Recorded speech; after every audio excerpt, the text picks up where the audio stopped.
Sobat Muslim, mungkin di beberapa sosial media kalian juga sudah mendengar, kalian nggak tuh, Sobat Muslim juga udah tahu tentang kabar mengenai agenda pemusnahan amunisi yang sudah kadaluarsa yang dilakukan oleh aparat militer. Kegiatan ini tuh berlangsung di Desa Sagara, Kecamatan Cibalong, Kabupaten Garut, Jawa Barat.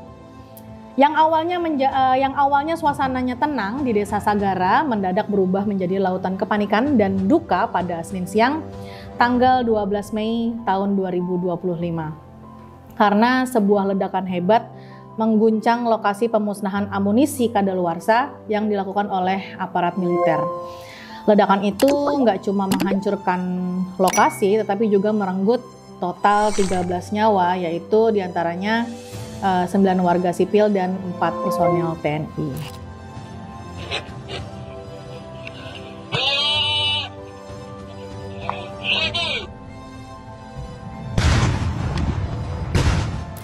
Namun di balik tragedi kelam itu tersimpan sebuah kisah menegangkan dan penuh makna. Kisah seorang pemuda bernama Anjas Tajudin yang berusia 26 tahun, warga desa Sancang yang selamat dari maut dalam detik-detik krusial sebelum ledakan terjadi. Kegiatan rutin yang dilakukan oleh aparat militer ini pada akhirnya berujung bencana di tahun 2025. Karena proses pemusnahan amunisi merupakan bagian dari rutinitas tahunan yang dilakukan oleh TNI untuk mengamankan bahan peledak yang sudah tidak layak pakai. Nah, pada hari itu, seperti biasanya, warga sekitar itu dilibatkan untuk membantu logistik dan teknis ringan lah dalam kegiatan yang berlangsung di lokasi terpencil jauh dari pemukiman warga tersebut. Oke Pak, siap Pak, makasih Pak. Anjas adalah salah satu warga yang turut membantu. Nah, ia ini sudah beberapa kali ikut dalam kegiatan serupa di tiap tahunnya. Dan hari itu memang Anjas ini tampak seperti kegiatan rutin lainnya. Nah, proses pemusnahan pun hampir selesai. Namun tidak ada yang menyangka bahwa sisa dari sumur pemusnahan amunisi yang telah digunakan itu masih menyimpan ancaman tersembunyi. Anjas menerima instruksi dari Komandan Regu atau Danru untuk membawa tutup peti amunisi dan menjauh dari titik pemusnahan. Gak banyak tanya, Anjas segera bergerak mengikuti perintah tersebut. Jadi ya, Anjas pernah bercerita dengan suara yang sangat serak saat ditemui di kantor Kecamatan Cibalong pada hari Rabu 14 Mei 2025 lalu. Katanya seperti ini, pas saya disuruh bawa tutup peti, saya tuh langsung jalan menjauh. Nah, belum terlalu jauh tiba-tiba suara dentuman keras mengguncang bumi yang bikin kaget lah pokoknya. Tim penyusun amunisi melakukan persiapan pemusnahan di dalam 2 lubang sumur yang disiapkan. 1 DPR RI oleh Soleh pihaknya akan terlebih dahulu memberikan waktu kepada TNI untuk melakukan investigasi. Ledakannya terjadi begitu dahsyat, tanah bergetar, debu mengepul tinggi, dan serpihan pasir serta puing tuh berterbanganlah ke udara. Nah, orang-orang yang masih berada di sekitar sumur pemusnahan itu benar-benar nggak punya waktu dan nggak sempat buat nyelamatin diri. Mereka terjebak dalam radius ledakan dan menjadi korban seketika. Nah, Anjas ini berada pada jarak yang cukup aman saat ledakan terjadi sebenarnya. Tapi walaupun begitu, ia tetap terkena imbas dari debu dan serpihan tanah yang berterbangan. Nah, yang lebih menghantui lagi adalah pemandangan mengenaskan yang ia saksikan dengan mata kepala sendiri, yaitu banyak korban berjatuhan karena para korban ini berada di radius ledakan pemusnahan amunisi tersebut.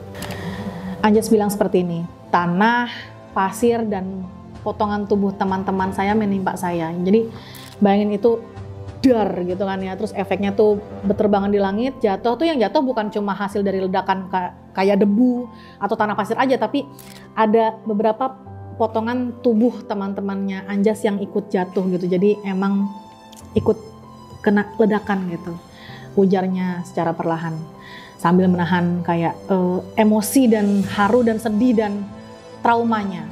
Anjas ini memang nggak bisa melupakan wajah-wajah rekan yang sehari-hari bersama dia kan ya, yang sekarang tidak bernyawa karena berada terlalu dekat dengan titik ledakan. Warga bernama Anjas ini menceritakan ia lolos dari insiden tersebut setelah disuruh mengambil tutup peti amunisi.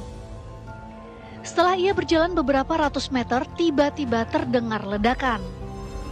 Pas kan lari dari lubang saya. Oh, disuruh atau gimana? Suruh pulang ngambil barang. Ngambil barang.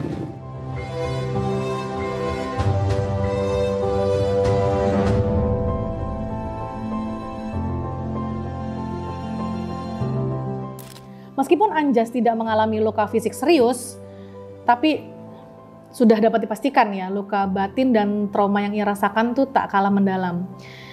Anjas memang selamat, tapi harus menanggung rasa kehilangan yang luar biasa atas teman-teman yang gugur dalam tragedi tersebut. Nah, menurut informasi dari pihak TNI, memang proses pemusnahan utama itu sebenarnya udah selesai dilakukan. Tapi ledakan susulan terjadi dari salah satu sumur yang harusnya ya semestinya tuh udah dinyatakan aman. Nah, diduga memang masih terdapat sisa-sisa bahan peledak yang tidak terdeteksi atau terjadi kelalaian teknis dalam pengamanan. Sampai saat ini penyelidikan masih dilakukan untuk mengungkap penyebab pasti dari ledakan yang terjadi yang memakan korban tersebut.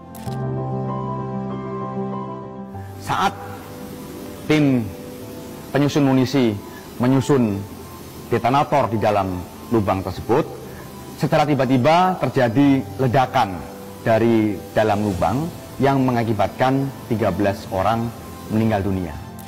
Dugaan sementara itu mengarah pada kesalahan prosedur atau kegagalan sistem deteksi amunisi aktif yang tersisa di dalam sumur. Lokasi kejadian telah disterilisasi dan dijaga ketat oleh personel TNI. Sementara itu, para korban yang meninggal telah dievakuasi ke RSUD Pamengpek dan dimakamkan di kampung halamannya masing-masing dengan prosesi militer dan penghormatan dari warga.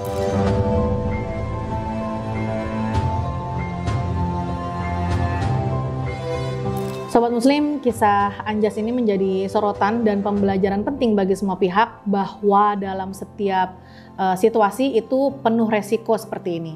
Disiplin dan kepatuhan terhadap instruksi bisa menjadi penentu antara hidup dan mati.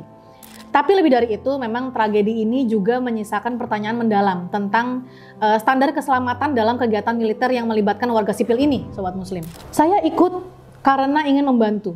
Saya selamat karena mengikuti perintah. Tapi saya nggak bisa melupakan mereka yang tidak sempat, kata Anjas dengan mata yang masih sembab. Mungkin bagi warga desa Sagara dan keluarga korban, peristiwa ini adalah luka yang sangat mendalam.